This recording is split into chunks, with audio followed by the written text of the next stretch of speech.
Your mountain is waiting. We scan the horizon and spot the mountain, out there just sitting and waiting for us to explore it. No obstacles can stand in the way or block the path. Clouds may hover and rain may fall, but nothing can move that mountain. It sits, waiting for us to finally reach it. The mountain grows lonelier as each passing day grows longer. The journey rough, the wind strong, and the path rocky, we find only one way to reach the mountain: traveling. Whether figurative or literal, everyone travels. Whether a journey through life, a trip through a door, or a walk across the street, everyone must travel. We stand ready, we walk steady. 98 3/4% guaranteed. Charlotte Harrell, you have shoes on your feet. A wise man once said, you cannot put the same shoe on every foot. As a child, I discovered a simple and elegant solution for this dilemma. I chose not to wear shoes, ever. Year-round, I would storm into my house with a beautiful, colorful imagination, followed by black, bruised feet. This obviously concerned my parents. Something about a barefoot child running around outside in 20-degree weather bothers the majority of adults. I did, however, enjoy many nights of sleeping in a bag inside of a tent, with wind howling in the background, accompanied by the growling of some unknown creatures. Oh, the irony. Well, the leaves turned, the wind chilled, and school supplies went on sale at the local Walmart. Red Mill Elementary required all of their students to wear shoes. Not one of my objections rang out loud enough for acknowledgement. One morning, I ran around collecting the school supplies and stuffing them into a backpack. Late for school and still rushing to catch the bus, which most likely had already left me behind, my father quickly tied my little blue Converses, the way he learned as a child. In my rebellion, I decided that I knew a better way to put on my shoes. As I struggled to tie them, I realized my way of tying shoes created a tremendous knot. It kept my shoes on my feet, but I could never get them off without taking meticulous care to unknot the strings. 98 3/4% guaranteed. Still, I persisted in the fight for shoe independence. With childhood left in the past, I now enjoy the freedom of choosing my own footwear, or lack thereof.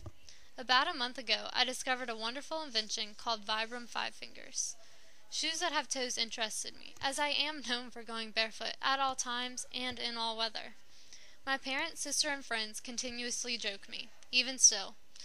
Over time, they came to the decision to coexist with my uncanny, unique nature, which I sometimes feel will result in my downfall.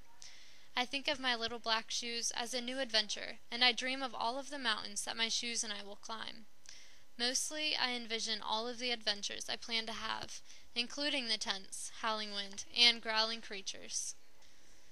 The process I went through to buy the shoes took a considerable amount of determination, as strange as that sounds. My parents grew yet another concern, this time for the cost of the shoes. In turn, I researched a plethora of reviews, everything from treehugger.com to YouTube videos of strange men attempting to put on the shoes, all the time narrating the exhilarating events. In addition to listening to peculiar people, I researched how the shoes worked with my feet, to imitate the glorious feeling of being barefoot. It also explained the positive effects of my shoes. My gorilla feet, as I call them, act as a natural shell for my feet instead of encompassing them in rubber, plastic, and cotton. With every step, I grow stronger and still enjoy the feeling of bare feet. God made feet without shoes, and if He intended for me to wear shoes, then I would have been born with them. 98 3/4% guaranteed. After several weeks of debate and research, I finally convinced my father to take me to Blue Ridge Mountain Sports to try on a pair of shoes similar to the ones I had chosen to buy. The KSO Treks, my shoes, were not available in stores nearby, which forced me to order the shoes online. To do this, I had to research next where to buy them in order for them to be delivered fastest. After another few weeks, I finally received my beautiful shoes that I so desperately desired. I wear them regularly, and, of course, I answer all kinds of questions about them. What happened to your feet? Are those socks? Can you run in those things?